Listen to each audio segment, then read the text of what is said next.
sins, and they were infilled by the power of the Holy Spirit, and both the children were born as initiative of the Holy Spirit. Maryam और एलिशिबा ये दोनों आपस में संबंधी थे, करीबी संबंधी, और इन दोनों के संबंध में ऐसा बताया गया है कि जब ये गर्भवती हुए तो पवित्र आत्मा इनके ऊपर, जैसे यूहन्ना और प्रभु यीशु मसीह, इनके ऊपर पवित्र आत्मा का प्रभाव था, और इनका जो या दोनों स्त्रियों का जो गर्भधारण हुआ उसके पीछे पवित्र आत्मा का कोई प्रभाव था. So that is the way in which Holy Spirit appears in the birth narratives of Jesus in the Synoptic Gospels. और पवित्र प्रभु यीशु मसीह के जन्म से संबंधित पवित्र आत्मा का जो कार्य है वो हमें तीनों सुसमाचार, शुरुआती तीनों सुसमाचार में हमें पढ़ने को मिलता है, जहाँ पर यीशु के जन्म के विषय में लिखा हुआ है. But when we come to the Gospel of John, परंतु जब हम यूहन्ना के सुसमाचार की तरफ आते हैं, so we know that the story begins not as it is in the case of the Synoptic Gospels. पर यूहन्ना के सुसमाचार की जो बातें हैं या कहानियां हैं वो इस तरह से शुरुआत नहीं होती जैसे सिनॉप्टिक गॉस्पेल्स में शुरू होती है. So in John's Gospel, the story begins at the beginning of the universe. यूहन्ना के सुसमाचार में कहानी की शुरुआत होती है संसार के आरंभ या सृष्टि के आरंभ की कहानी से. So Jesus was there with God in the beginning. यीशु मसीह परमेश्वर के साथ आदि से थे. That is what John's Gospel chapter 1 verse 1 says. और यूहन्ना के पहले अध्याय के पहले वचन में यही बात कही गई है. So in the beginning was the Word was with God, and the Word was God. आदि में वचन था, वचन परमेश्वर के साथ था और वचन परमेश्वर था. So Jesus' presence is made known right from the beginning of, or from the creation of the universe. तो प्रभु यीशु मसीह की जो उपस्थिति है वो इस संसार के आरंभ से या सृष्टि के रचना के समय से प्रभु यीशु मसीह की उपस्थिति को दर्शाया गया है. So in that case, it goes well with Genesis chapter 1 verse 1. तो इसका मतलब ये है कि यूहन्ना का पहला अध्याय का पहला वचन और उत्पत्ति का पहला अध्याय का पहला वचन दोनों एक साथ बहुत ही अच्छे से एक समान तरह से आगे बढ़ते हैं. So what we see in the book of Genesis, in the beginning God created the heavens and the earth. और हम उत्पत्ति की पुस्तक के पहले अध्याय के पहले वचन में क्या पढ़ते हैं? हम ये पढ़ते हैं कि आदि में परमेश्वर ने आकाश और पृथ्वी की सृष्टि की. So if Jesus was with God right from the beginning of the universe, and in that case where the Holy Spirit begins in John's Gospel. और यदि उत्पत्ति में प्रभु यीशु मसीह परमेश्वर पिता के साथ आदि से ही थे तो पवित्र आत्मा फिर यूहन्ना के सुसमाचार में कहां से है? So as the Spirit was hovering upon the surface of the waters in Genesis chapter 1. और लिखा है कि आत्मा उत्पत्ति के पहले अध्याय में लिखा है कि पवित्र आत्मा गहरे जल के ऊपर मंडरा रहा था. So on the basis of the Gospel of John, we can understand that the Spirit of God was there right from the beginning of the universe. यूहन्ना के सुसमाचार से हमें sir, would you want to say that according to Gospel of John we understand that Holy Spirit was there right from the beginning of the universe. According to John's Gospel? Yes. तो यूहन्ना के सुसमाचार से हमें ये भी समझ में आता है कि पवित्र आत्मा जो है वो उत्पत्ति के समय से वहां पर उपस्थित है या मौजूद है. So that is the main difference between the synoptic understanding of Holy Spirit and the Johannine understanding of Holy Spirit. तो ये एक बड़ा अंतर है सिनॉप्टिक गॉस्पेल में पवित्र आत्मा की समझ और यूहन्ना के लेख में पवित्र आत्मा की समझ.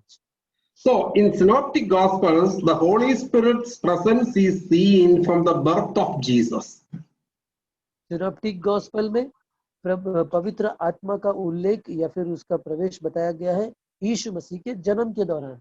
So birth means from the conception of Jesus. और जन्म का मतलब ये है कि प्रभु यीशु मसीह का गर्भ में जब तैयार होने की शुरुआत हुई. But as we have seen in John's Gospel, the Holy Spirit's presence is made known right from the beginning of the universe. As Jesus was there right from the beginning of the universe, Holy Spirit was also there right from the beginning of the universe. तो यूहन्ना के सुसमाचार के अनुसार ये पता चलता है कि जैसे प्रभु यीशु मसीह संसार की सृष्टि के आरंभ से है, वैसे ही पवित्र आत्मा भी संसार के सृष्टि के आरंभ से ही है. In that case, Holy Spirit is sent by the Son as well as proceeding from the Father. Pardon? So according to John's Gospel, Holy Spirit is sent by the Son as well as proceeding from the Father. यूहन्ना के सुसमाचार के अनुसार पवित्र आत्मा यीशु के द्वारा भेजा गया है जो पिता की ओर से है. So is that it came from Jesus, but at the same time proceeds from the Father. प्रभु यीशु मसीह के द्वारा वो पवित्र आत्मा आया, परंतु उसका भेजा जाना पिता की ओर से था. So in that case, Holy Spirit is the Spirit of God, at the same time the Spirit of Jesus. इसका मतलब कि पवित्र आत्मा परमेश्वर का आत्मा है और साथ ही साथ यीशु मसीह का आत्मा भी है. So there is a theological riddle in John, a theological literary device in John. और यूहन्ना के सुसमाचार में जो लेख का तरीका है या जो साहित्यिक तरीका है, what you said, literature, literary device. Okay. यूहन्ना के सुसमाचार में साहित्यिक सलाह दिया गया है, ऐसा हमको समझ में आता है. So it is presented in a very artistic way. और इसको बहुत ही कलात्मक ढंग से हमारे लिए पेश किया गया है. So for example is that there is the three passages in John declare the Holy Spirit is sent or proceeds from the Father. और यूहन्ना के ऐसे 3 अलग-अलग भागों में हमें ये पता चलता है कि पवित्र आत्मा पिता की ओर से भेजा गया है. For example, when we come to chapter 14 verse 16, और यदि हम देखेंगे 14 अध्याय वचन 16 में, I will not leave you as orphans, I will come to you. And 16, when we read that, and I will ask the Father and he will give you another counselor to be with you forever. और हम देखेंगे कि मैं पिता से प्रार्थना करूंगा और वो तुम्हें आत्मा देगा और वो तुम्हारे साथ रहेगा और तुम्हें वो शांति देगा या तुम्हें विश्राम देगा. When we read chapter 14 verse 16, it is made clear that the Holy Spirit is sent by or proceeds from God the Heavenly Father. इसका मतलब इस अध्याय 14 के 16 से ये समझ में आता है कि पवित्र आत्मा पिता की ओर से हमारे पास आया है. Again when we come to chapter 14 verse 26, और वापस अगर हम लोग 14 के 26 में आएंगे तो again we read that, but the counselor, the Holy Spirit, whom the Father will send in my name. So who is sending Holy Spirit? The Holy Spirit is being sent by God the Heavenly Father. और वहां पर इस प्रकार से लिखा है, परंतु सहायक अर्थात पवित्र आत्मा जिसे पिता मेरे नाम से भेजेगा वह तुम्हें सब बातें सिखाएगा. इसका मतलब हमें यहाँ से ये समझ में आता है कि प्रभु यीशु के नाम से परमेश्वर पिता या परमेश्वर है जो पवित्र आत्मा को भेजता है.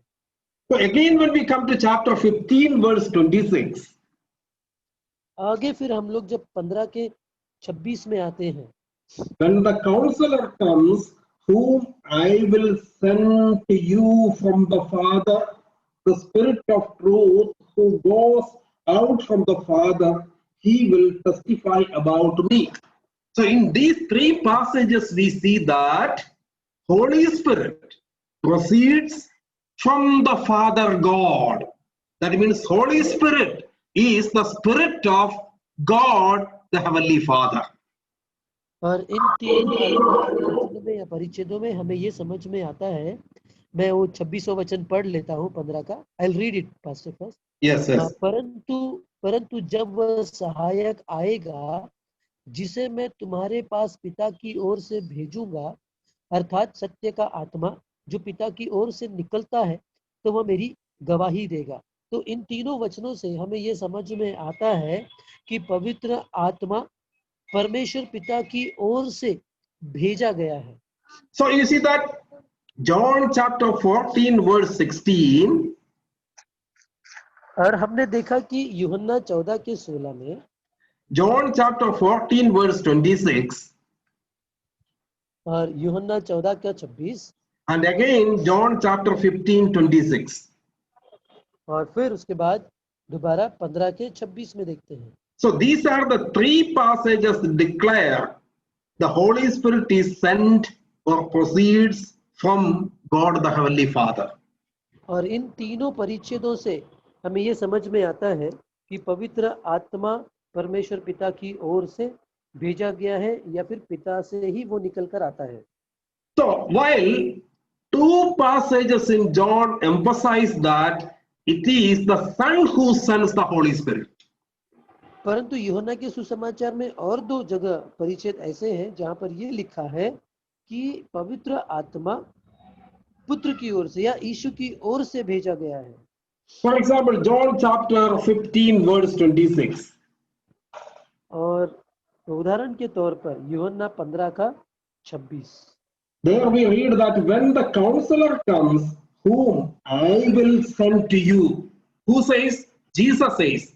Jesus says that Holy Spirit, whom I will send you from the Father. That means Jesus is sending the Holy Spirit. तो हम लोग इस 15 के 26 में पढ़ते हैं, परंतु जब वह सहायक आएगा जिससे मैं तुम्हारे पास पिता की ओर से भेजूंगा. तो यहाँ पर प्रभु यीशु कहते हैं कि मैं तुम्हारे पास पिता की ओर से भेजूंगा. तो कौन है जो पवित्र आत्मा को पिता की ओर से भेजता है? वो यीशु है जो पिता की ओर से पवित्र आत्मा को भेजता है. Again, when we read chapter 16 verse 7. और आगे हम पढ़ेंगे अध्याय 16 वचन 7. Let me read that. But I tell you the truth, it is for your good that I am going away. Unless I go away, the counselor will not come to you. But if I go, I will send him to you.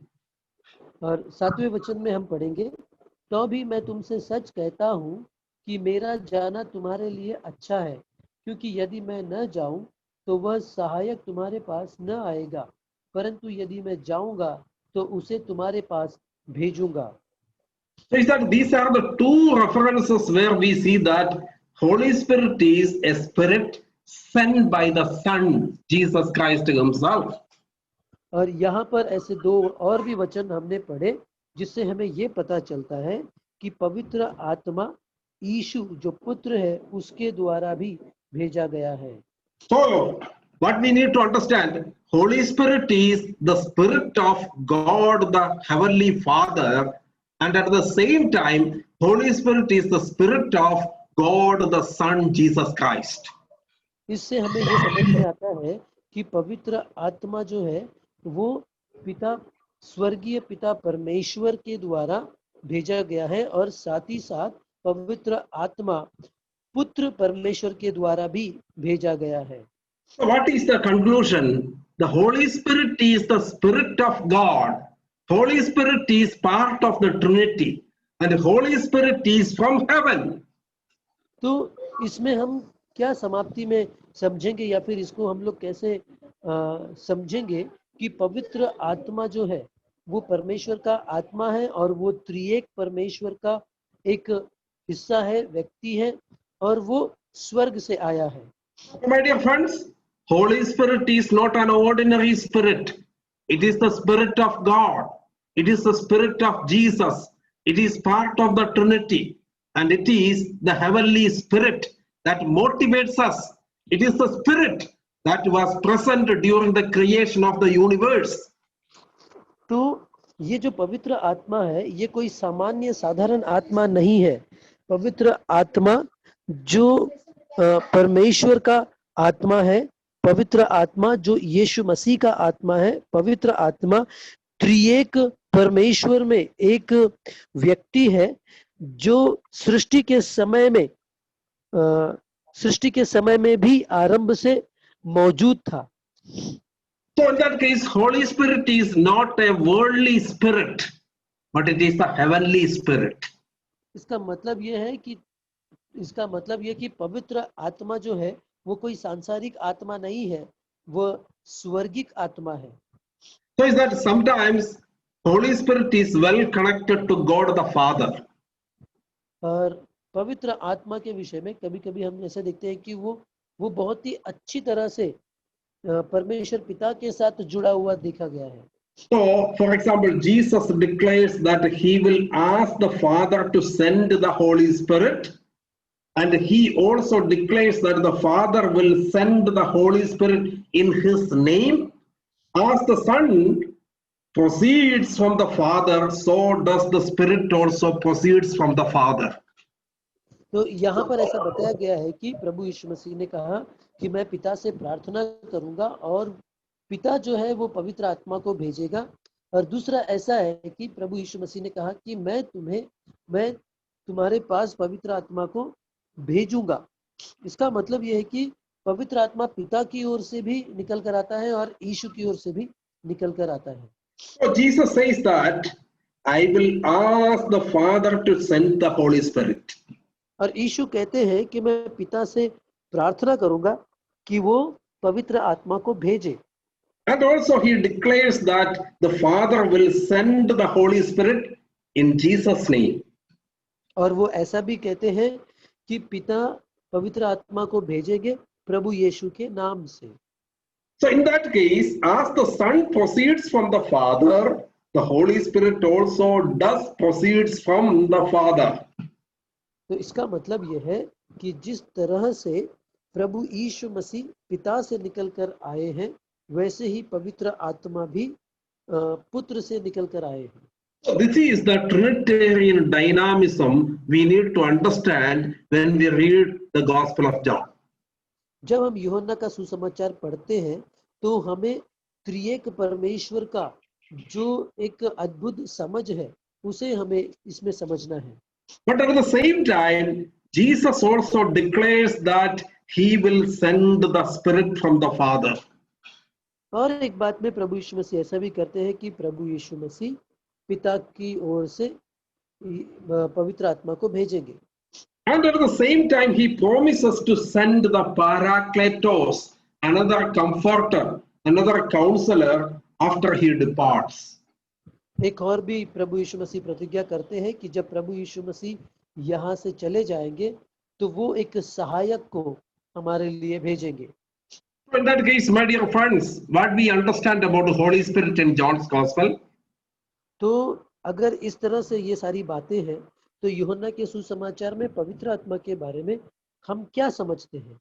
Is it the Spirit of the Father or the Spirit of the Son? तो क्या ये परमेश्वर का आत्मा है, परमेश्वर पिता का आत्मा है या परमेश्वर पुत्र का आत्मा है?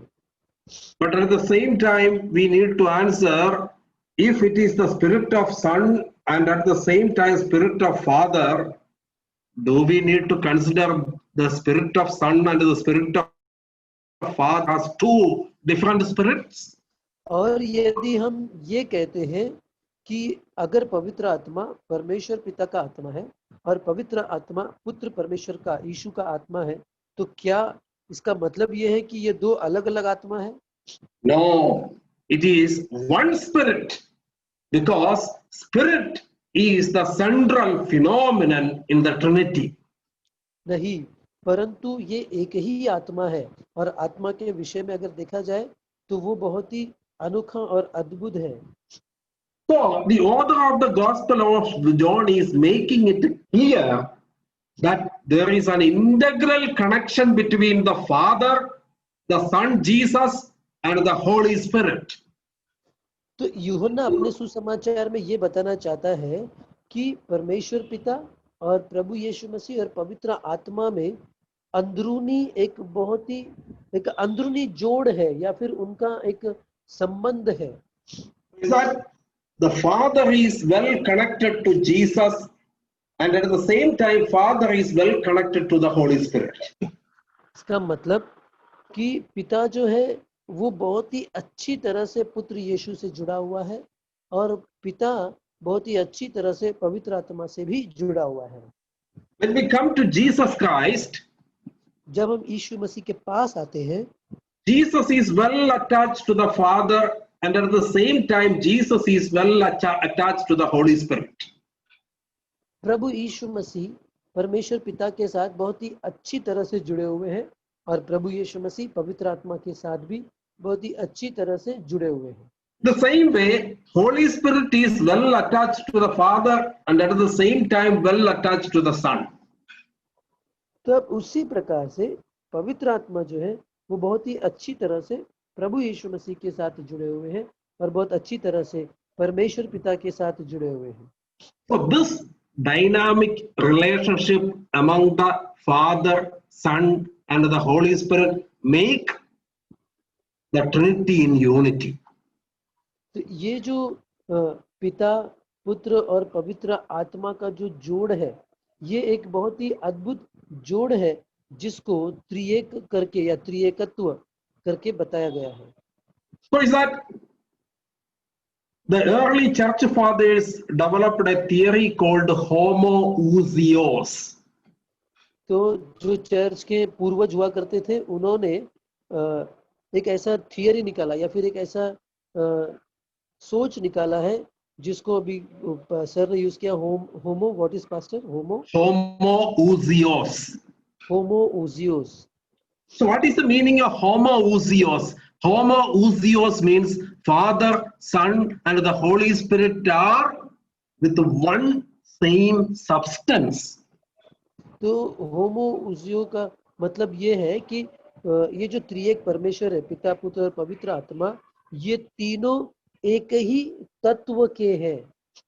So in that case, they are three, but at the same time one. तो इसका मतलब ये है कि वो लोग तीन हैं परंतु उसी समय में वो लोग एक भी हैं। They are three persons, but the substance is one. वो लोग तीन व्यक्ति हैं परंतु तत्व एक ही है। So in John's Gospel, Holy Spirit is presented in a missional way. यूहन्ना के सुसमाचार में पवित्र आत्मा को सेवा कार्य के मकसद से प्रस्तुत किया गया है। So it is presented in well connection with the mission of Jesus and the mission of the early church. यूहन्ना के सुसमाचार में पवित्र आत्मा को बहुत ही अच्छी तरह से प्रभु यीशु मसीह का जो कलीसिया का कार्य है और जो संसार में कार्य है उसके साथ जोड़कर बताया गया है। So today I am going to discuss three things about Holy Spirit, how Holy Spirit develops in John's Gospel. तो आज मैं तीन बातें आपको पवित्र आत्मा के बारे में बताऊंगा कि पवित्र आत्मा का जो शिक्षा की या उसकी सोच की जो प्रगति है सुसमाचार में एक एक करके वो मैं आपके सामने रखूंगा। So in the entire framework of the Gospel of John, तो सुसमाचार के पूरे काम के इस ढांचे के अंदर Holy Spirit is portrayed or deciphered in a very peculiar way. पवित्र आत्मा को बहुत ही अनोखे रीति से हमें प्रस्तुत किया गया है या फिर हमें दर्शाया गया है। And let us see how at the first level Holy Spirit is placed in John's Gospel. और हम देखेंगे कि सबसे पहला जो उसका स्थान है या फिर जो पहला लेवल है उसमें पवित्र आत्मा को कैसे प्रस्तुत किया गया है। Number one, सबसे पहले Spirit empowerment in the mission of Jesus. प्रभु यीशु मसीह के सेवा कार्य में पवित्र आत्मा के सामर्थ्य का दिया जाना। How Holy Spirit empowers Jesus for the mission. किस प्रकार से पवित्र आत्मा प्रभु यीशु मसीह को सेवा कार्य में सामर्थ्य देते हैं। When we come to John chapter 1, 32 till 35, जब हम यूहन्ना के पहले अध्याय के 32 से 35 में आते हैं, John the Baptizer, as a first witness, informs his disciples concerning the endowment of the Holy Spirit upon Jesus. और यूहन्ना जो बपतिस्मा देने वाला है, वो प्रभु यीशु मसीह के बारे में ये कहता है कि प्रभु यीशु मसीह वो होंगे जिनके ऊपर पवित्र आत्मा उतरेगा। What John the Baptist says to the disciples of Jesus? Pardon, what? John the Baptist says to Jesus' disciples. यूहन्ना जो बपतिस्मा देने वाला है, वो यीशु के चेलों से क्या कहता है? So that we see in chapter 1 verses 32 till 35. उस बात को हम लोग पहले अध्याय के 32 से 35 में देखते हैं। Let me read that. मुझे उससे पढ़ने दो। Then John gave this testimony. तब यूहन्ना ने यह गवाही दी। So what is the testimony John gave to the disciples? तो यूहन्ना ने चेलों को क्या गवाही दी? I saw the Spirit come down from heaven as a dove and remain on him. मैंने आत्मा को कबूतर के समान आकाश से उतरते देखा और वह उस पर ठहर गया। I would not have known him except that the one who sent me to baptize with the water told me. मैं तो उसे पहचानता नहीं था, परंतु जिसने मुझे जल से बपतिस्मा देने को भेजा है, उसी ने मुझसे कहा। So the man on whom you see the Spirit come down and remain is he who will baptize with the Holy Spirit. I have seen and I testify that this is the Son of God. जिस पर तू आत्मा को उतरते और ठहरते देखे, वही पवित्र आत्मा से बपतिस्मा देने वाला है, और मैंने देखा और गवाही दी है कि यही परमेश्वर का पुत्र है। In that case, John chapter 1, 32 till 35, there we see that John the Baptizer, as the first witness, informs his disciples concerning the endowment of the Holy Spirit upon Jesus. तो 32 से लेकर 35 तक के इस वचन में यूहन्ना ही है जो सबसे पहला सूचना देता है, गवाही देता है कि प्रभु यीशु मसीह या फिर पवित्र आत्मा के सामर्थ्य दिए जाने के बारे में। So as per the statements of John the Baptist, और यूहन्ना बपतिस्मा दाता के यहाँ पर जो कथन है वो कैसे है और क्या है? Holy Spirit comes upon Jesus as an initiator of God's mission. और पवित्र आत्मा जो यीशु मसीह के ऊपर उतरते हैं, वो परमेश्वर के सेवा कार्य के आरंभ करने वाले हैं। So the significant events in Jesus' life are all happening in relation to the Holy Spirit. और प्रभु यीशु मसीह के जीवन में अगर देखेंगे तो जो कुछ भी होता है तो वो पवित्र आत्मा के रिश्ते में जुड़कर ही होता है।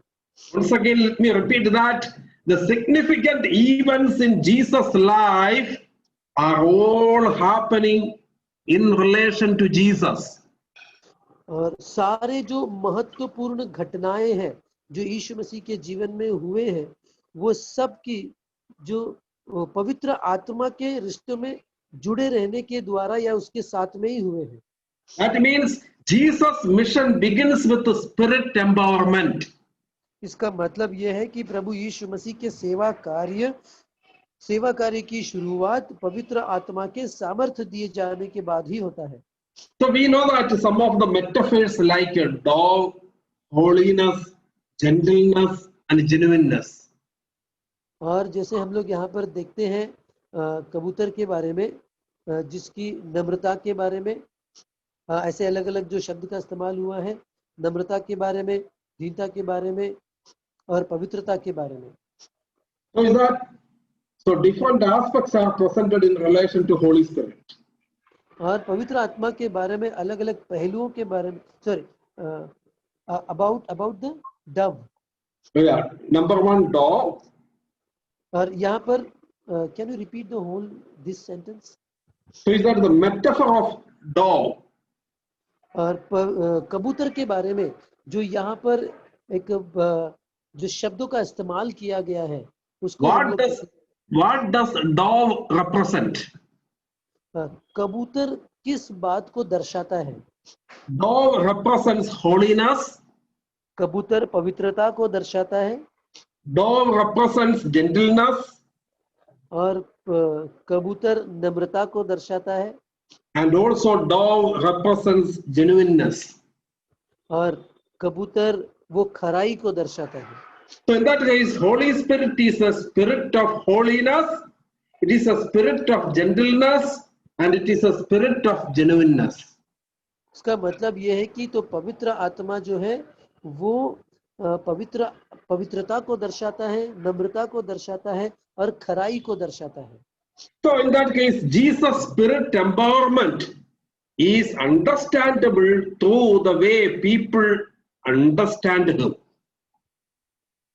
तो इसका मतलब ये है कि जिस प्रकार से लोगों ने प्रभु यीशु मसीह को समझा उसी प्रकार का एक सामर्थ्य जो प्रभु यीशु मसीह को पवित्र आत्मा की ओर से मिला गया.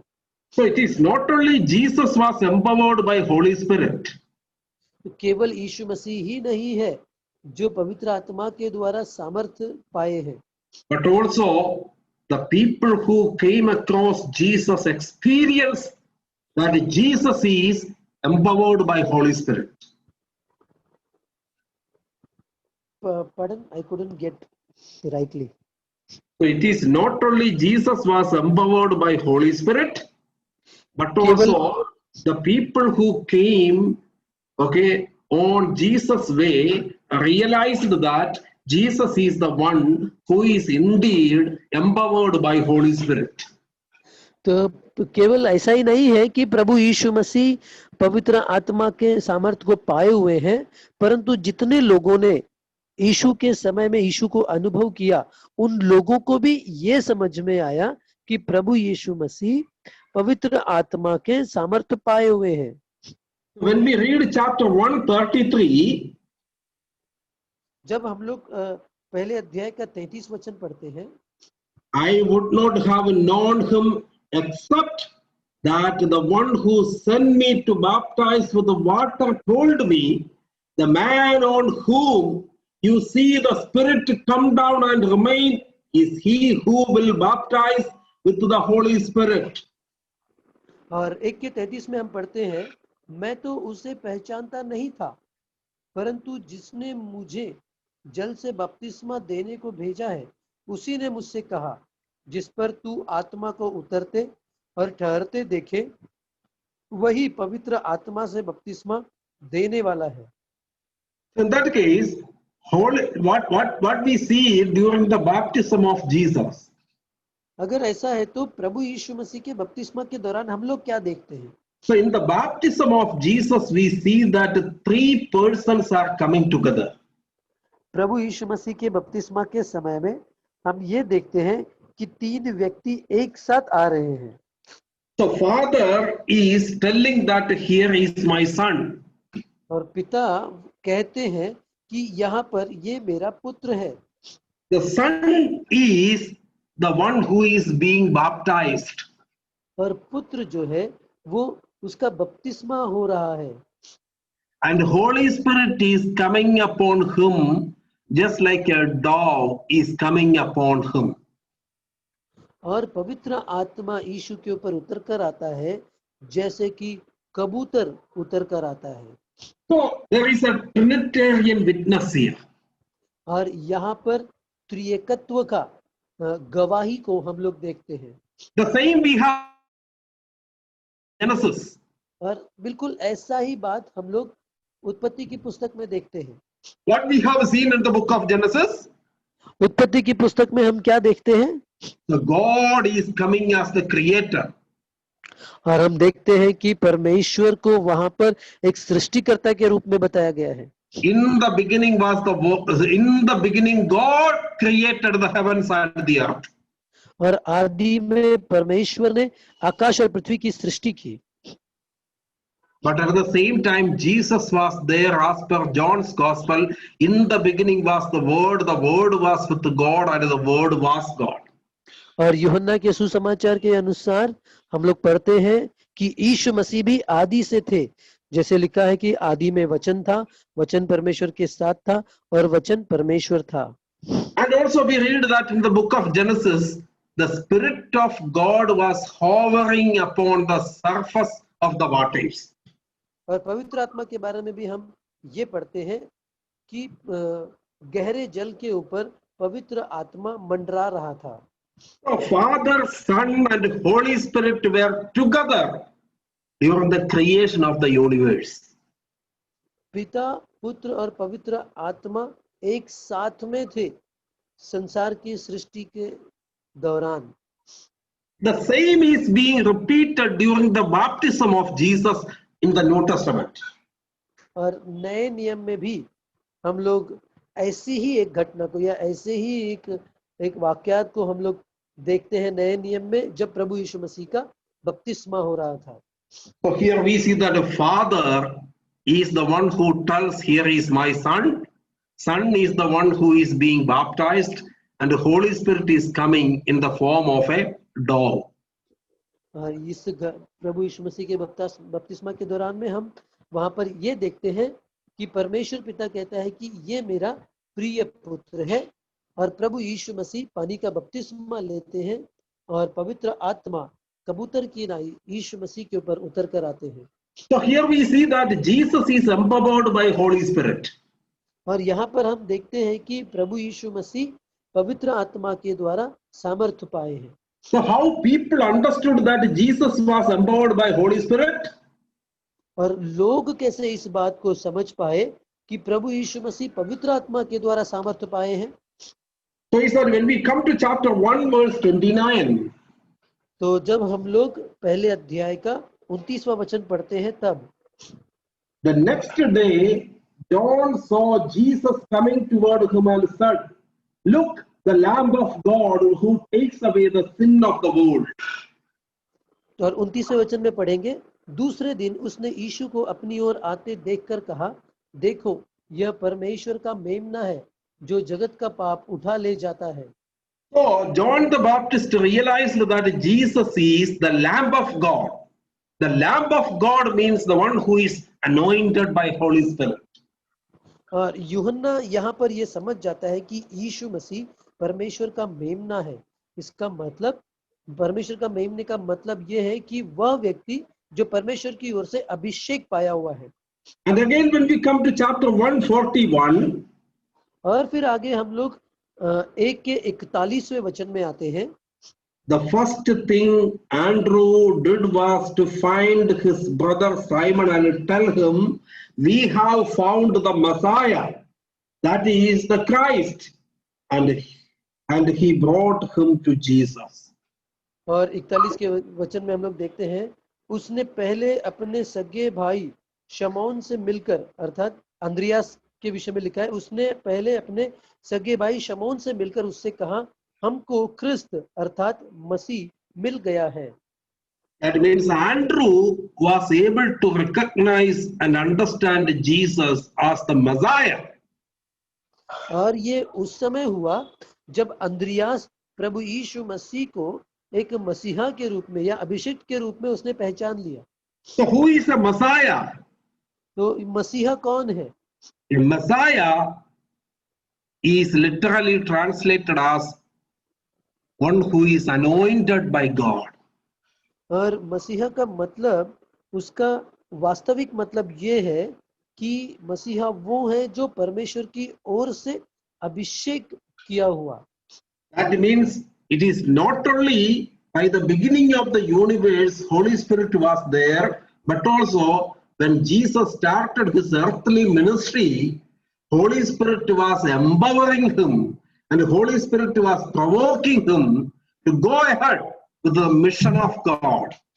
इसका मतलब ये है कि पवित्र आत्मा केवल सृष्टि के आरंभ से ही नहीं है, बल्कि पवित्र आत्मा इस समय भी वो प्रभु यीशु मसीह के साथ प्रभु यीशु मसीह को उत्साहित करते हुए उनको उनको सामर्थ्य देते हुए आगे बढ़ाते हैं परमेश्वर के कार्य को पूरा करने के लिए। And again, when we come to chapter 145, और फिर वापस हम लोग जब अध्याय 1 के 45वें वचन में आते हैं, Philip found Nathanael and told him, और फिलिप ने नथानियल को मिलकर उससे यह कहा, we have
देखते हैं।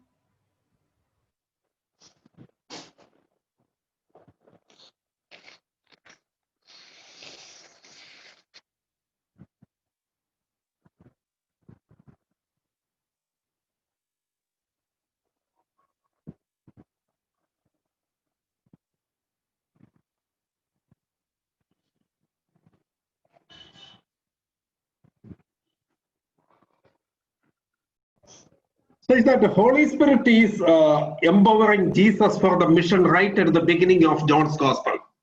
यूहन्ना के सुसमाचार की शुरुआत में ही हमको ये पढ़ने को मिलता है कि पवित्र आत्मा यीशु मसीह को सामर्थ्य देते हैं सेवा कार्य के लिए। So in chapter 1 verse 49, Nathanael says that, you Lord, you are the King of Israel and you are the Son of God. और 1 के 49 में नथानियल इस प्रकार से कहता है कि हे रब्बी, तू परमेश्वर का पुत्र है, तू इज़राइल का महाराजा है। That means all are acknowledging in the first chapter itself that Jesus is the Spirit inspired and the Spirit empowered Son of God. इसका मतलब ये है कि पहले ही अध्याय से ये समझ में आता है कि प्रभु यीशु मसीह आत्मा के द्वारा प्रेरित और आत्मा के द्वारा सामर्थ्य पाए हुए एक व्यक्ति है। That means Jesus started his earthly mission or ministry with the power or the empowerment of the Holy Spirit. इसका मतलब कि प्रभु यीशु मसीह ने अपने सेवकाई की शुरुआत से ही पवित्र आत्मा की सामर्थ्य के साथ की थी। When we come to chapter 3 of the Gospel of John, जब हम लोग यूहन्ना के तीसरे अध्याय में आते हैं, so John is distinguishing between two kinds of birth. यूहन्ना यहाँ पर दो प्रकार के जन्म के बारे में भेद बता रहा है। One is birth in the flesh and another one is birth in the spirit. एक जो जन्म है वो शरीर का है और एक जन्म जो है वो आत्मा से है। So then the Johannine narrator emphasizes that we should born by the spirit. तो इसके बाद यूहन्ना ने इस प्रकार से आगे कहा कि हमें पवित्र आत्मा के द्वारा जन्म लेना अवश्य है। Again, Jesus says to the Samaritan woman in chapter 4, और यूहन्ना के चौथे अध्याय में सामरी स्त्री से प्रभु यीशु मसीह दोबारा ये कहते हैं, neither on that mountain nor on this mountain people are going to worship. True worshippers are going to worship in spirit and in truth. प्रभु यीशु मसीह ने सामरी स्त्री से कहा था कि ना तो इस पहाड़ पर ना उस पहाड़ पर, परंतु परमेश्वर के जो आराधक हैं वो आत्मा और सच्चाई से आराधना करेंगे। So that means right at the beginning of the Gospel of John, Jesus appears as one who is empowered by Holy Spirit. यूहन्ना के सुसमाचार में आरंभ से ही हमें ये पढ़ने को और समझने को मिलता है कि प्रभु यीशु मसीह पवित्र आत्मा के द्वारा सामर्थ्य पाए हुए हैं। And people are also able to recognize Jesus as a spirit empowered Son of God. और शुरू से ही लोग प्रभु यीशु मसीह को देखकर ये समझ पा रहे हैं कि प्रभु यीशु मसीह पवित्र आत्मा के द्वारा सामर्थ्य पाए हुए परमेश्वर के पुत्र हैं। So in that case, what John's Gospel says, those who follow Jesus, those who believe Jesus, those who recognize Jesus, those who come to the light of Jesus Christ are also going to be born by the Spirit of God.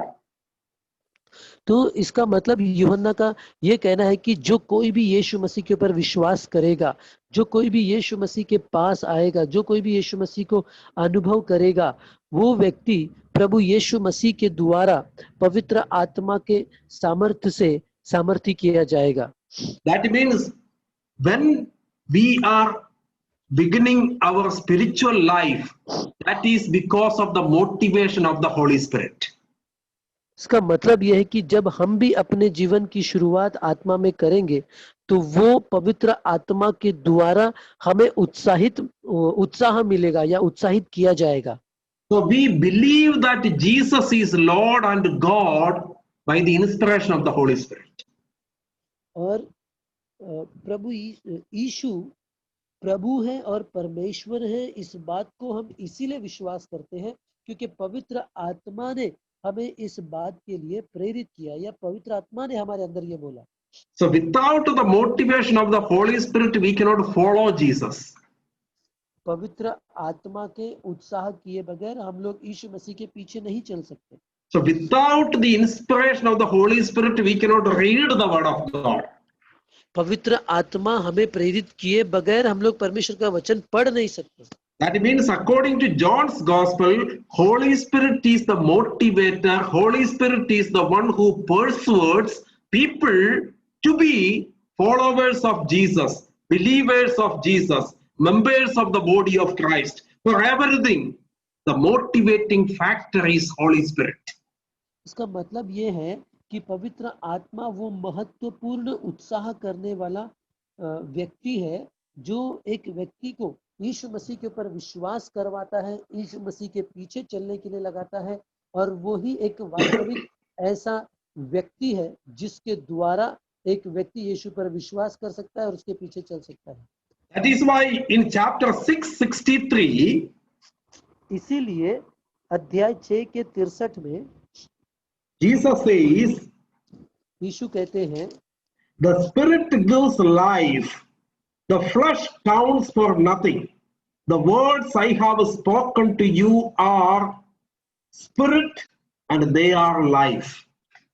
और 6 के 63 में प्रभु यीशु मसीह ने कहा, आत्मा तो जीवनदायक है, शरीर से कुछ लाभ नहीं। जो बातें मैंने तुमसे कही है वे आत्मा है और जीवन भी। That means the words I have spoken to you are spirit and they are life. इसका मतलब कि जो बातें मैंने तुमसे कही है वो आत्मा है और वो जीवन भी है।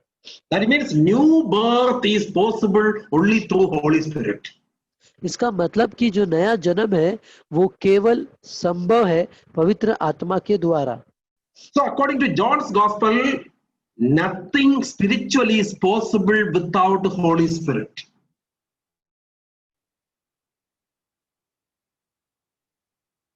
यूहन्ना के सुसमाचार के अनुसार ये है कि कुछ भी आत्मिकता पवित्र आत्मा के बगैर संभव नहीं है।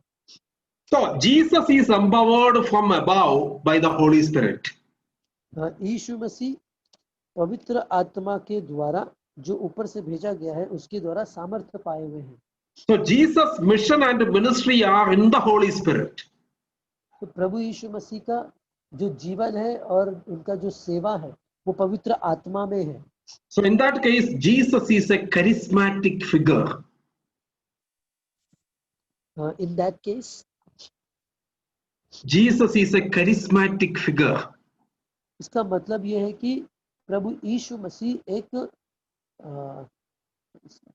any other word for charismatic? That means a person with the spirit, a person who is always empowered. इसका मतलब ये है कि प्रभु यीशु मसीह एक सामर्थ्य से भरे हुए एक व्यक्ति है। So in that case, Holy Spirit comes down from heaven. इसका मतलब कि पवित्र आत्मा स्वर्ग से उतरकर आया है। So in that case, our worship is in spirit. तो इसका मतलब ये भी है कि हमारी जो आराधना है वो आत्मा में हो। Our birth is in spirit. हमारे जो कार्य हैं वो भी आत्मा में हो। Our life is in spirit. हमारा जीवन आत्मा में है। In that case, the words of Jesus are in spirit. इसका मतलब ये है कि प्रभु यीशु मसीह के जो शब्द है वो भी आत्मा में है। So, Holy Spirit is the motivator. Holy Spirit is the empowerer. Holy Spirit is the one who gives us strength, power, believing power, discipleship, and all the motivations come from Holy Spirit. इसका मतलब यह है कि पवित्र आत्मा वो एकमात्र महत्वपूर्ण उत्साह करने वाला है जो हमें विश्वास करने के लिए हो या चेला बनने के लिए हो या यीशु के पीछे चलने के लिए हो। वही एक ऐसा मात्र उत्साह करने वाला एक व्यक्ति है वो पवित्र आत्मा। The full demonstration we can see in Jesus Christ. और इन सारी बातों की जो प्रकटीकरण है वो यीशु मसीह में हम लोग देख सकते हैं। Why? Jesus' life, Jesus' presence, Jesus' mission, Jesus' ministry, Jesus' worship, and Jesus' words are all in the Spirit. प्रभु यीशु मसीह का जीवन, प्रभु यीशु मसीह की बातें, प्रभु यीशु मसीह की आराधना, प्रभु यीशु मसीह की सेवकाई सब कुछ आत्मा में होती थी। So in that case, what we see in Jesus' mission, in that sense, what we see in Jesus' earthly ministry, what we see in Jesus' ministry. तो हम अगर ये सारी बातें हैं तो प्रभु यीशु मसीह का जीवन और प्रभु यीशु मसीह की सेवकाई में हम लोग क्या देखते हैं जो उन्होंने इस पृथ्वी के ऊपर किया। There is an integral connection between the Son and the Holy Spirit right from the beginning. इसका मतलब कि आरंभ से ही प्रभु यीशु मसीह का और पवित्र आत्मा का एक अंदरूनी जोड़ है पहले से। So my dear friends, what we see as the first point, that spirit empowerment in the mission of Jesus. तो हम लोग यहाँ पर पहले पॉइंट में इस बात को देखते हैं कि आत्मा के द्वारा प्रभु यीशु मसीह को सामर्थ्य दिया गया। Because Jesus was empowered, he was able to do a lot of signs, a lot of miracles. He was able to give us instructions. His words are by Holy Spirit, and everything was in relation to the power and the unction of the Holy Spirit. और वही पवित्र आत्मा के द्वारा प्रभु यीशु मसीह अद्भुत काम किए, चमत्कार किए, सामर्थ्य के काम किए और ये पवित्र आत्मा की भरपूरी के द्वारा या सामर्थ्य दिए जाने के द्वारा हुआ। But is that, secondly, I am coming to the next point. अब मैं दूसरे मुद्दे की तरफ आता हूँ। There is a transition from Jesus' mission to that of the disciples. और प्रभु यीशु मसीह के सेवा कार्य से यहाँ पर एक बदलाव आता है और वो चेलों की तरफ आता है। So, in the first half, we see that Jesus is in mission and ministry. उसके आरंभ में हम लोग ये देखते हैं कि प्रभु यीशु मसीह का सेवा कार्य और सेवकाई। But there happens a transition from Jesus' mission to the mission of the disciples.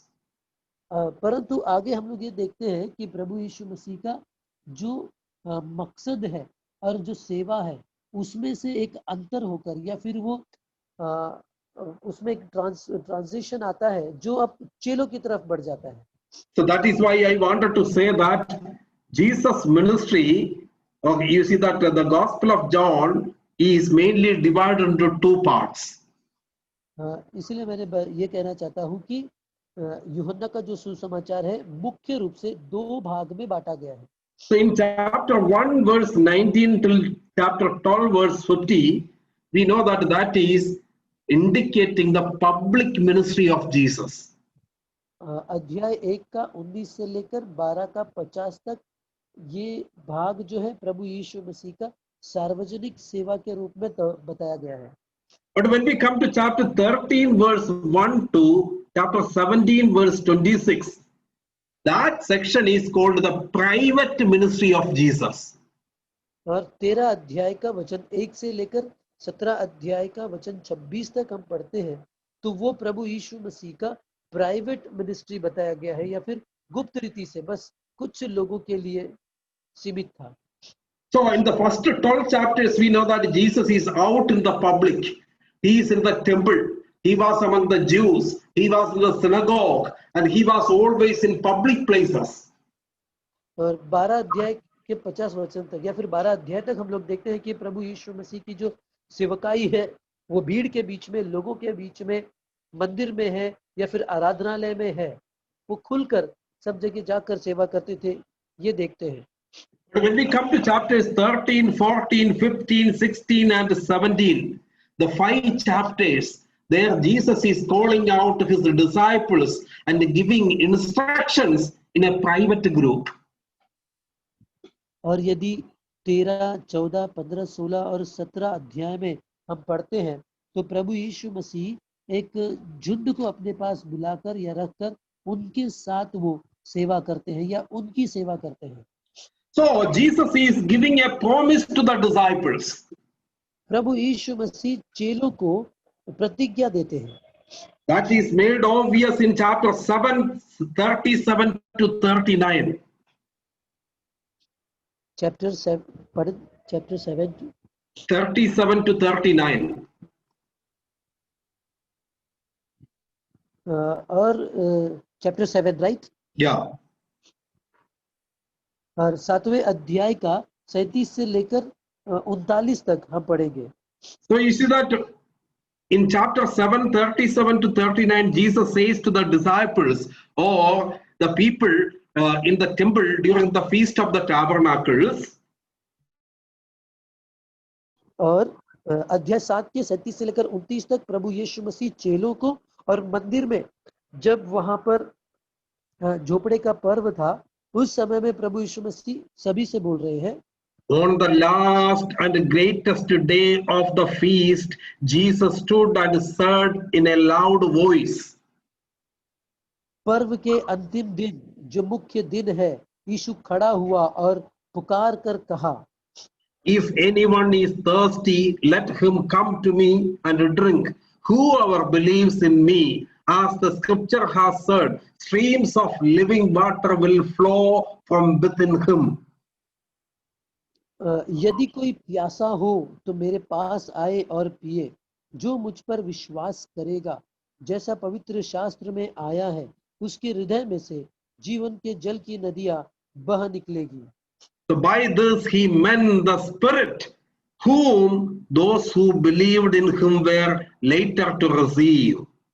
उसने यह वचन पवित्र आत्मा के विषय में कहा, जिसे उस पर विश्वास करने वाले पाने पर थे. So up to that time, the Spirit had not been given, since Jesus had not yet been glorified. उसने यह क्योंकि आत्मा अब तक न उतरा था, क्योंकि यीशु अब तक अपनी महिमा को न पहुंचा था. Is that so far we were discussing that chapter 1 onward, okay, Holy Spirit empowered Jesus and Holy Spirit empowered the disciples. और इस समय तक हम लोग ये देख रहे थे शुरू से कि पवित्र आत्मा ने प्रभु यीशु मसीह को सामर्थ्य दिया और पवित्र आत्मा चेलों को भी सामर्थ्य देगा. But toward chapter 7:39, up to that time, Spirit was not being given. परंतु 39 में हम पढ़ते हैं कि अब तक पवित्र आत्मा नहीं दिया गया था। What does that mean? इसका क्या मतलब है? Are we contradicting ourselves?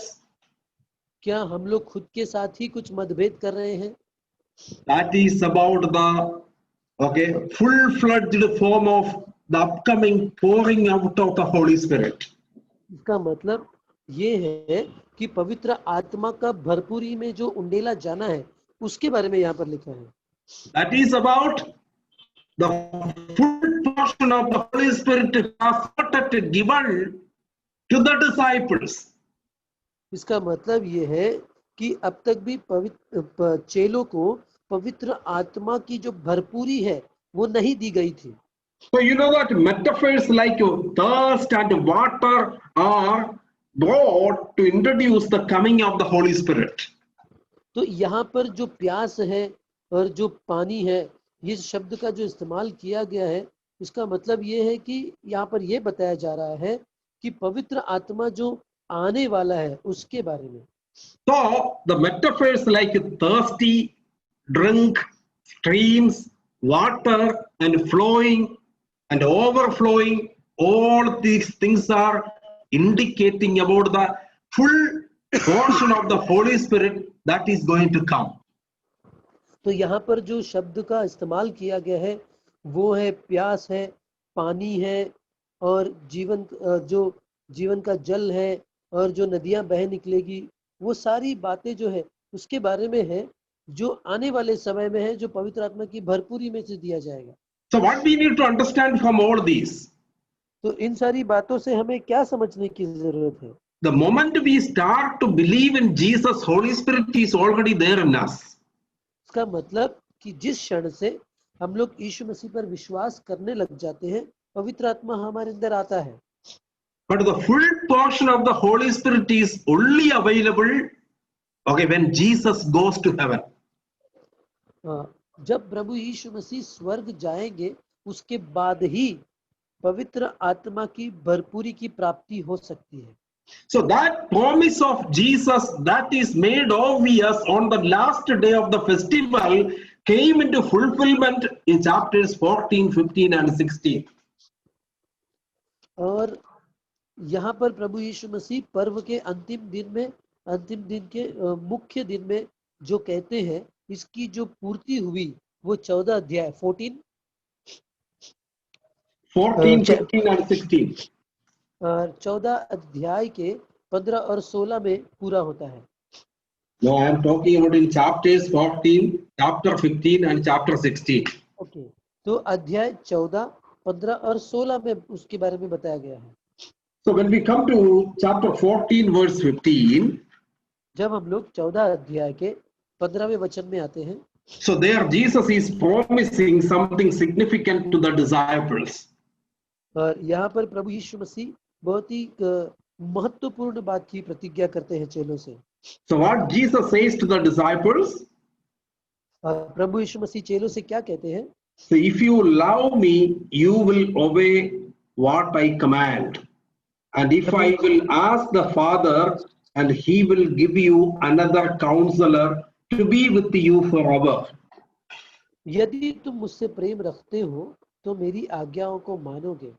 मैं पिता से विनती करूंगा और वह तुम्हें एक और सहायक देगा कि वह सर्वदा तुम्हारे साथ रहे। So here Jesus is talking about another counselor. यहाँ पर प्रभु यीशु मसीह एक और सहायक के बारे में बात करते हैं। So is that I am talking that there is another person. और मैं जिसके बारे में बोल रहा हूँ वो ये है कि वहां पर एक और व्यक्ति है। So when I say that there is another person, और जब मैं ये कहता हूँ कि एक और व्यक्ति है, another person is always in relation to a previous person. एक और व्यक्ति का जो संबंध है, एक और व्यक्ति, अलग व्यक्ति का जो संबंध है वो हमेशा पहले वाले व्यक्ति के साथ जुड़ा हुआ है। So when Jesus says that another comforter is coming, another counselor is coming, he says that there was a counselor. और जब प्रभु यीशु मसीह कहते हैं कि एक और सहायक है जो वो देने वाला है, इसका मतलब ये है कि एक और सहायक से पहले भी एक सहायक है। So who is that previous counselor? तो कौन है वो पहले वाला सहायक? The previous counselor was Jesus. तो पहले वाला जो सहायक है वो यीशु मसीह है। So the previous counselor, Jesus says that another comforter is coming, that is Holy Spirit. तो प्रभु यीशु मसीह जो एक सहायक है वो ये कहते हैं कि एक और सहायक मैं भेजूंगा या आपको दूंगा, वो है पवित्र आत्मा। So for another, there are two Greek words used. और अनदर जो शब्द है या एक और शब्द है उसके लिए ग्रीक में दो शब्दों का उपयोग है। So one word used is heteron. तो वो शब्द है हेटेरोन। Another word used is alone. और एक और शब्द है वो है alone. Both heteron and alone means another. Heteron और एलोन मीन्स उसका मतलब है कि एक और। But when we come to chapter 14, 15, the author uses alone. परंतु 14 अध्याय के 15वें वचन में जब हम देखते हैं या फिर उसके आगे, तो जो लेखक है उसने एलोन शब्द का इस्तेमाल किया है। Another comforter. What is the meaning? What is the difference between heteron and alone? हेटेरोन और एलोन इन दोनों में क्या अंतर है? Heteron means two different kinds of people. हेटेरोन का मतलब है दो अलग प्रकार के व्यक्ति। But alone means though they are two, they are with the same substance. Alone जो शब्द है उसका मतलब ये है कि यद्यपि ये दो अलग है परंतु उनका तत्व एक ही है। So when Jesus says that another comforter is coming, he was not telling that somebody who is completely different from him. जब प्रभु यीशु मसीह एक और सहायक के बारे में कहते हैं तो इसका मतलब ये नहीं है कि वो एक और सहायक पूरी तरह से प्रभु यीशु से अलग होगा, But rather he says that another person is coming who is in substance the same as I am. तो प्रभु यीशु मसीह का कहना यह है कि एक और सहायक जो होगा वो उसका तत्व बिल्कुल मेरे जैसा ही होगा या समान ही है। That means Holy Spirit is the alter ego of Jesus, another ego of Jesus. Can you make it simple? The Holy Spirit is another personality, another form of Jesus himself. इसका मतलब ये है कि प्रभु यीशु मसीह जो है वो पवित्र आत्मा जो है वो प्रभु यीशु मसीह का एक और रूप है। So is that when Jesus says that another comforter, the Greek word used is parakletos. तो एक और सहायक जो शब्द का इस्तेमाल हुआ है जिसके लिए यूनानी शब्द है पैराक्लेटोस। So what is the meaning of parakletos? Only in John's Gospel, Holy Spirit is identified as parakletos. केवल यूहन्ना के ही सुसमाचार में पवित्र आत्मा को पैराक्लेटोस इस शब्द के संदर्भ में बताया गया है। So what is the meaning of parakletos? पैराक्लेटोस इस शब्द का मतलब क्या है? So it can be translated with the different English words. इसको इंग्लिश के अलग अलग शब्दों में अनुवाद किया जा सकता है। It can be translated as comforter. इसको कंफर्टर के रूप में इस्तेमाल किया जा सकता है, शांतिदायक। It can be translated as teacher. और इसको शिक्षक के रूप में अनुवाद किया जा सकता है। It can be translated as counselor. और इसको सलाहकार के रूप में भी अनुवाद किया जा सकता है। And also it can be translated as advocate. और इसको एक वकील के रूप में या फिर बिचवाई के रूप में भी इस्तेमाल किया जा सकता है। So is that when Jesus says that another comforter, another teacher, another counselor, another advocate is coming. तो प्रभु यीशु मसीह जब कहते हैं कि एक और सहायक, मतलब एक और शांति देने वाला, एक और शिक्षक, एक और सलाहकार, एक और बिचवई करने वाला वो हमको देने वाला है। So Jesus is telling that, okay, about the coming of the Holy Spirit, as he is another comforter, another teacher, another counselor, or another advocate.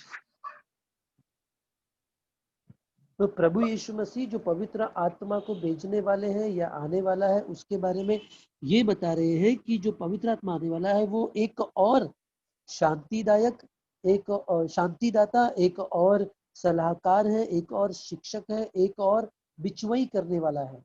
So in that case, who is Jesus? Jesus is the first Parakletos, and the Holy Spirit is the another second Parakletos. इसका मतलब कि प्रभु यीशु मसीह पहला पैराक्लेटोस है और पवित्र आत्मा एक और पैराक्लेटोस है। So what does that mean? इसका क्या मतलब है? Holy Spirit is going to continue what Jesus had started and established.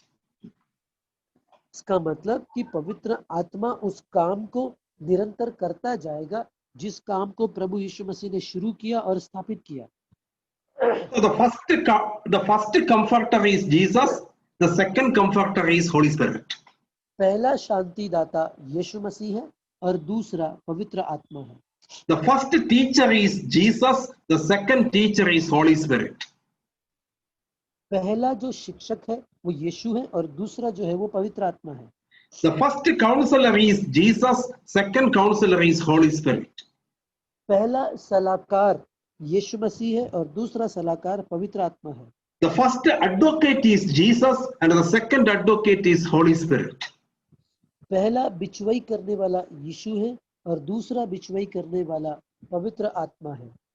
So is that only in John's Gospel you will see the word Parakletos for Holy Spirit.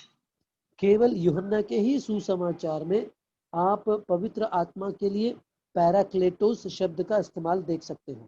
In any other books you won't see the word Parakletos, comforter, counselor, teacher and advocate used for Holy Spirit. और किसी भी पुस्तक में आप पैराक्लेटोस शब्द का इस्तेमाल नहीं देखोगे जो कि एक शांतिदाता और शिक्षक के रूप में, सहायक के रूप में या फिर बिचवई करने वाला और काउंसलर या सलाहकार के रूप में आप किसी भी और पुस्तक में नहीं देखोगे जो पवित्र आत्मा के लिए उपयोग किया गया है।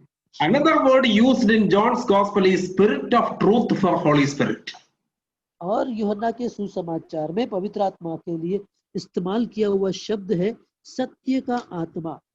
That we see in chapter 14 verse 17. वो हम 14 के 17 में देखते हैं। So is that so Parakletos and Spirit of Truth are the words used for Jesus. Sorry, Holy Spirit. पैराक्लेटोस और सत्य का आत्मा ये पवित्र आत्मा के लिए इस्तेमाल किया गया है। So in that case we can see a lot of similarities between Jesus and Holy Spirit in John's Gospel. तो यूहन्ना के सुसमाचार में हम लोग प्रभु यीशु मसीह और पवित्र आत्मा में बहुत सारी बातों में समानताओं को देखते हैं। Number one, पहला, both Jesus and the Holy Spirit come or sent forth by the Father. प्रभु यीशु मसीह और पवित्र आत्मा दोनों भी पिता की ओर से भेजे गए हैं या पिता की ओर से आए हैं। Number two, both Jesus and the Holy Spirit are called holy and are characterized by the truth. और प्रभु यीशु मसीह और पवित्र आत्मा ये दोनों पवित्र और सत्य के नाम से बोले गए हैं या इनके लिए सत्य शब्द का इस्तेमाल किया गया है। Number three, as Jesus is a great teacher, Holy Spirit is also a great teacher. जिस प्रकार से, तीसरी बात, जिस प्रकार से प्रभु यीशु मसीह को एक महान शिक्षक के रूप में बताया गया है, वैसे ही पवित्र आत्मा को भी महान शिक्षक के रूप में बताया गया है। And number 4, as Jesus reveals all things, Holy Spirit also reveals everything. जिस प्रकार से प्रभु यीशु मसीह हर बातों को प्रकट करते हैं, वैसे ही पवित्र आत्मा भी हर बातों को प्रकट करता है। So when we come to chapter 14:26, जब हम लोग अध्याय 14 के 26 में आते हैं, this Holy Spirit is going to teach everything. यह पवित्र आत्मा सब कुछ सिखाएगा। The Holy Spirit is going to remind everything. पवित्र आत्मा सब कुछ याद दिलाएगा। When we come to chapter 15, verse 26 and 27, जब हम लोग अध्याय 15 के 26 और 27 में आते हैं, Holy Spirit testifies about Jesus. पवित्र आत्मा यीशु की गवाही देता है। So in that case, the disciples, by the inspiration of the Holy Spirit, going to testify in future. इसका मतलब ये है कि पवित्र आत्मा की सहायता से चेले लोग गवाही देंगे भविष्य में। When we come to chapter 16, verses 12 to 15, जब हम लोग 16 अध्याय के 12 से लेकर 15 तक पढ़ते हैं, so that Holy Spirit glorifies the name of Jesus. पवित्र आत्मा प्रभु यीशु मसीह के नाम की महिमा करते हैं। So in that case, what we need to understand, the first century disciples walked both with the first Parakletos, Jesus, and with the second Parakletos, Holy Spirit. इसका मतलब पहली शताब्दी के जो प्रेरित लोग हैं, चेले लोग हैं, वो लोग दोनों पैराक्लेटोस के साथ थे, पहला यीशु मसीह और दूसरा पवित्र आत्मा। But in today's context, we walk with the second Parakletos, the Holy Spirit.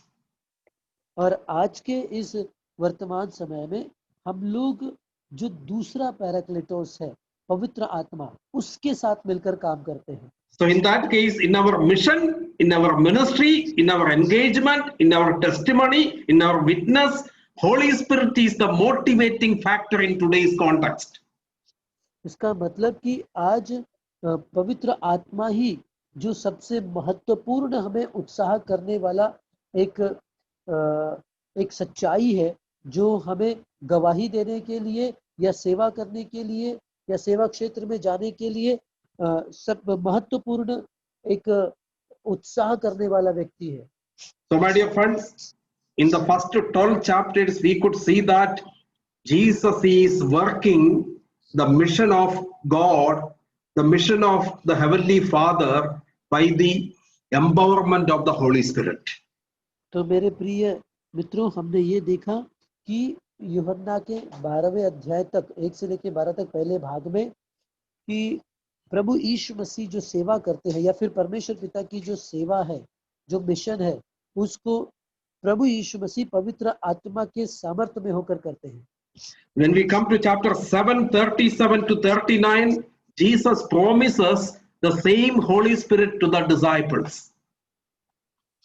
और अध्याय 7 के 37 से लेकर 39 को जब हम पढ़ते हैं, तो वही पवित्र आत्मा के बारे में प्रभु यीशु मसीह प्रतिज्ञा देते हैं। When we come to chapters 13 till 17, he affirms it further that the disciples are going to be led by the Holy Spirit after Jesus is being taken away from this world. अध्याय 13 से लेकर 17 तक हम ये पढ़ते हैं कि जब प्रभु यीशु मसीह को इस पृथ्वी पर से स्वर्ग में ले लिया जाएगा या जब चले जाएंगे, तो यही पवित्र आत्मा जिसके सहायता से यीशु ने सेवा किया, आगे चलकर चेले लोग उस पवित्र आत्मा की सहायता से सेवा करेंगे। We are coming to the third level and I am going to put an end very soon. और हम लोग तीसरे लेवल पर आ रहे हैं और मैं बहुत ही जल्दी इसको समाप्त करने वाला हूँ। So we see that Johannine Pentecost and the preparations for the world mission. Can you repeat it? The Johannine Pentecost and the preparations for the Holy Spirit, world mission. और यूहन्ना द्वारा बताया गया जो पेंटेकोस्ट है, और Johannine Pentecost and world mission, Yeah, world mission. और संसार भर में होने वाली सेवकाई। So is that when we come to the book of Acts chapter 2, we see that the Pentecost in the book of Acts.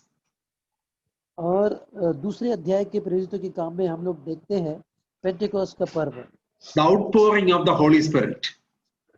पवित्र आत्मा का उंडेला जाना। But is that when we come to John's gospel, we see that toward the end of Jesus' mission, what happens is that in the book of Acts, when Holy Spirit comes after Jesus' departure, और प्रेरितों के काम में हम लोग ये देखते हैं कि प्रभु यीशु मसीह के स्वर्गारोहण के बाद पवित्र आत्मा उतर कर आता है। but when we come to John's gospel, toward the end, the Pentecost comes while Jesus was with the disciples. परंतु हम लोग यूहन्ना के सुसमाचार में ये देखते हैं कि जब प्रभु यीशु मसीह चेलों के साथ थे, उस समय उनके जीवन में पेंटेकोस्ट का अनुभव आया। When we come to chapter 20, verses 21 and 23, जब हम लोग 20वें अध्याय के 21 से लेकर 23 तक पढ़ते हैं, so we read that Jesus breathed on the disciples. हम लोग वहां पर पढ़ते हैं कि प्रभु यीशु मसीह चेलों के ऊपर फूंकते हैं। And what Jesus says, receive the Spirit. और यीशु मसीह क्या कहते हैं? वो कहते हैं कि पवित्र आत्मा लो। So it's that the Greek word used is enephusesin. और ग्रीक शब्द इस्तेमाल किया गया है एनेफुसेसन। Enephusesin is the same Greek word used in Genesis when God was breathing in the nostrils of Adam. एनेफुसेसिस शब्द जो ग्रीक शब्द है वो उत्पत्ति की पुस्तक में भी इस्तेमाल किया गया है, जब ये लिखा गया कि परमेश्वर ने आदम की नथनों में श्वास को फूंका। Is that God breathed in the nostrils of Adam in the book of Genesis and he got life.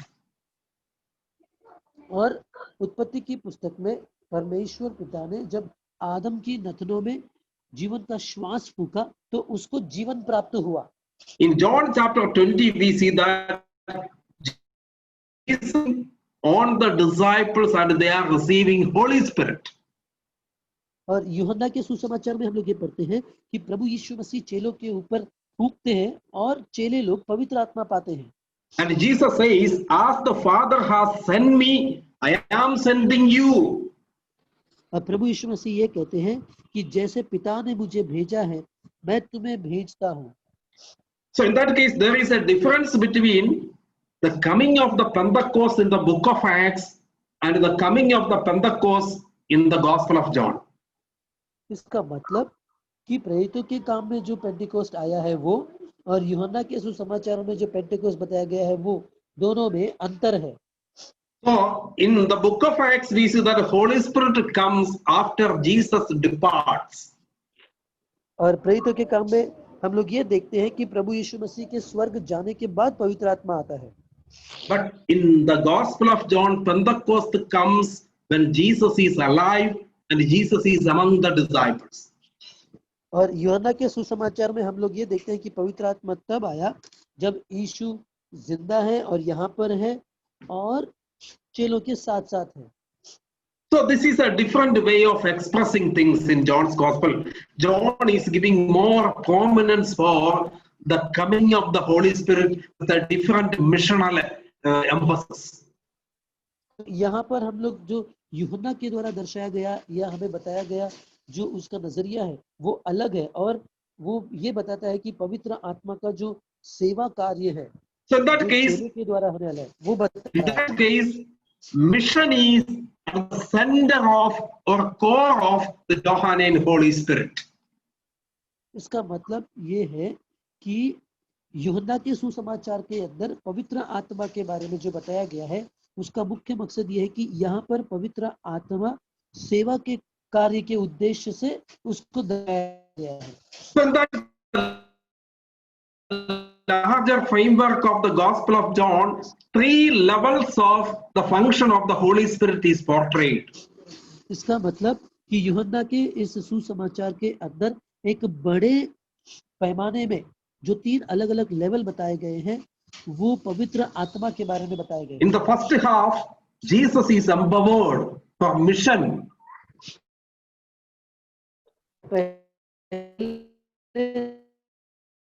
जो भाग है, प्रभु यीशु मसीह को सामर्थ्य दिया गया सेवा कार्य के लिए। And the unction of the Holy Spirit to his disciples. और उसके मध्य भाग में ये बताया गया है कि पवित्र आत्मा का उतरना और पवित्र आत्मा का चेलों पर आना, ये प्रभु यीशु मसीह की एक प्रतिज्ञा है जो वो भविष्य में करने वाले हैं। And toward the end, Jesus is breathing and giving them the power of the Holy Spirit so that they may be empowered for world mission. और तीसरे भाग में हम लोग देखते हैं अंत में कि प्रभु यीशु मसीह अपने चेलों को पवित्र आत्मा देते हैं ताकि वो पवित्र आत्मा के द्वारा सामर्थ्य को पाए और संसार में सेवा कार्य के लिए आगे बढ़े। So my dear friends, in the Johannine framework, Holy Spirit is the most motivating, influencing and provocating power from heaven. That is the power of God, and at the same time that is the power of Jesus. तो मेरे प्रिय मित्रों, यूहन्ना के सुसमाचार में हमें ये समझ में आता है कि पवित्र आत्मा है इस पूरे सुसमाचार के अंदर ऐसा जो प्रेरित करने वाला हो या उत्साहित करने वाला हो, सामर्थ्य देने वाला हो, जो सेवा कार्य के लिए हमें। Holy Spirit is the Spirit of God, the Heavenly Father. और पवित्र आत्मा वो है जो परमेश्वर पिता की ओर से है। Holy Spirit is the power of God, the Son, Jesus Christ. और पवित्र आत्मा पुत्र परमेश्वर यीशु मसीह का भी सामर्थ्य है। And this same Spirit is promised to the disciples. और इसी आत्मा के विषय में चेलों से प्रतिज्ञा की गई। And Jesus is, by his presence, the Johannine community, the disciples of Jesus experience the Johannine Pentecost. और यूहन्ना की जो समाज है या फिर यूहन्ना के सुसमाचार के अंदर ही पेंटिकोस्ट का अनुभव चेलों ने लिया। So in that case, Holy Spirit in John's Gospel is always a spirit of mission, a spirit of ministry. इसका मतलब यूहन्ना के सुसमाचार में पवित्र आत्मा को ऐसा बताया गया है कि एक ऐसा आत्मा जो सेवा का आत्मा है, एक ऐसा आत्मा जो संसार भर में एक मकसद के साथ सेवा कार्य के लिए भेजा गया आत्मा है। Let us receive this Holy Spirit for our mission and our ministry in this world. तो आइए इस पवित्र आत्मा को अपने जीवन में एक मकसद के लिए और सेवा कार्य के लिए जो इस संसार में है, हम उसे ग्रहण करें। Let us close our eyes. आइए अपनी आंखों को बंद करें। Let us pray. आइए प्रार्थना करें। Lord, our Heavenly Father, our Lord Jesus Christ, प्रभु हमारे परमेश्वर यीशु मसीह, we thank you and praise you for this wonderful evening time. हम आपकी स्तुति करते हैं, धन्यवाद देते हैं इस अच्छे शाम के लिए। Thank you that you have sent the Spirit of God, the Spirit of Jesus in this world, by which Jesus himself was able to do the mission of God and the ministry of God. और धन्यवाद देते हैं कि परमेश्वर का आत्मा, पुत्र यीशु का आत्मा, वो आत्मा जो यीशु मसीह को दिया गया था अपने सेवा कार्य को इस संसार में पूरा करने के लिए। The same Spirit was promised to his disciples. और उसी आत्मा की प्रतिज्ञा उनके चेलों के लिए की गई थी। The same Spirit was breathed on to them, and in that way they came to the experience of Pentecost. और वही आत्मा उनके ऊपर फूंका गया और वो लोग पेंटिकोस्ट का अनुभव पाए। The same way enable us, strengthen us and uphold us so that we may be empowered for the mission and ministry of our Lord Jesus Christ. उसी प्रकार से हमें भी आप सामर्थ्य दे, हमें भी आप योग्यता दे और हमें भी अपने हाथों में उठाए कि हम यीशु के सेवा कर पाए। So we thank you and thank you giving ourselves to the mighty hand in the sweet and matchless name of our Lord and Savior Jesus Christ. और हम धन्यवाद देते हैं और धन्यवाद के साथ आपके सामर्थी हाथ में अपने आप को सौंपते हैं और इस प्रार्थना को यीशु के मधुर और अतुलनीय नाम से हम मांगते हैं। Amen. आमीन। Thank you. धन्यवाद।